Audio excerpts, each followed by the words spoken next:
I have been buzzing about this video.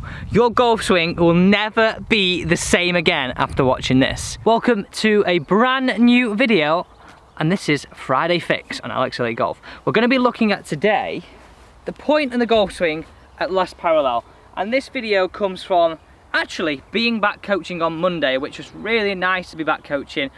The sun was like this. Unfortunately, I didn't have my shorts on, but now I do. And it's all looking at the fact that a lot of golfers that I see, we have this over movement, but also we have a very much laid open face. Now, anytime we've got this makes the contact very weak, very inconsistent, and not as efficient as we would like. So we're going to be concentrating at that point at last parallel, what we're looking for, and a nice concept for you to work to. At last parallel, this is exactly what we're looking for. So I mentioned earlier that a lot of people get overplaying and this face is laid open and laid backwards, and this is the angle we're looking at here.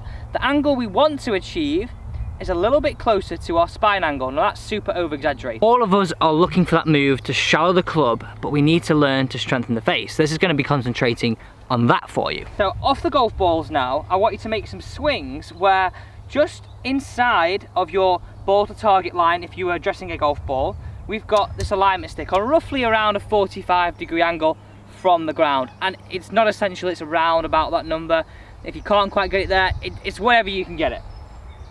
I want you to make some swings to the top over the alignment stick, but now make some swings down where you get the golf club working underneath the alignment stick, but imagining you're hitting that alignment stick into the ground. Now the only way to do that is to feel as though the club face is in a much stronger position, close to your spine angle. If it's open and laid back, it's harder to hit the end of that alignment stick. I want you to feel like it's in a much stronger position. So my lead wrist is flat, but I'm able to hit this alignment stick down into the ground.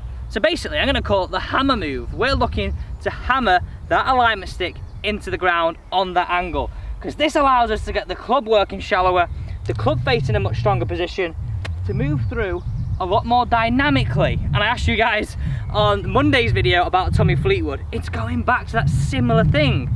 So from the face on perspective, it looks like a move that we've got a much stronger club face. We now can get the hands ahead, keeping the face square, and move it through. So let's just make a few reps now and then build it into an actual shot. Guys, if you are enjoying this content, please do hit that thumbs up button at any point, because it lets me know that you're enjoying the content. It helps me grow the channel, and I want you to be part of that too.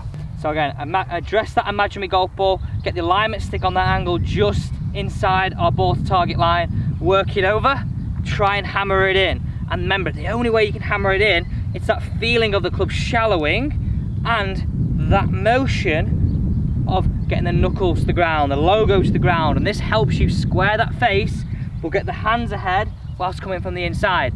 Wow, that's probably one of the most complicated things I have ever said on the channel, but guys, let's just call it the hammer move. So we're going to the top, hammer move it in, turn and rotate through. So building that into the actual swing now, this is exactly how I want you to do it. With the alignment stick just out of reach, again, it's on the same, it's just inside the ball to target line.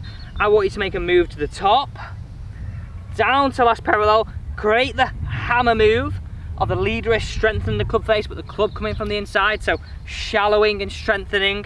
And then we're gonna move through and just hit this maybe 20 yards, if that. So this is the first stage of the hammer move.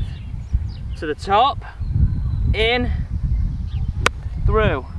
So I created a mini version of my full shot. A nice tight little draw.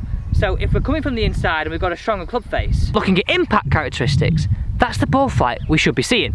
On to the next stage. Build it into your full routine. Build it into absolutely everything. So to the top, hammer move it in, turn it through, and just jump to the down the line perspective here to see this. So last waggle to remind yourself, hammer move, hammer the alignment stick in.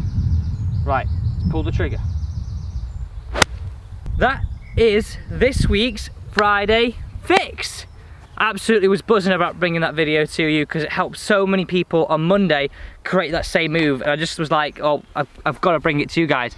So if you did enjoy the content, remember that thumbs up button, and if you haven't already, please do not forget to hit the subscribe button.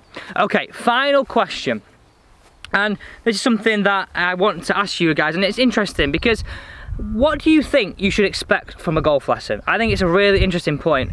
I was asking a client the other day and what they would expect, and I got a few different answers, but I would love to know what you would expect from a lesson when you go for one with a PGA professional. So just comment that down there below. Let's go through some of the comments. Millard Lamaster asked me on the driver must-dos video that nobody tells you, how wide should your stance be? A lot of people are saying it should be wide to bomb it. Now this is what I would say. So I do like a nice little setup here, and now I've got this down on the ground, I work it like this. Turn the left toe out, so your lead foot out, move the right foot until it's just wide of shoulder width apart. Remember, if you're too wide, it's going to be hard to transfer your weight. If you're too narrow, it's going to help you become a little bit unbalanced. And we want that happy medium between them both.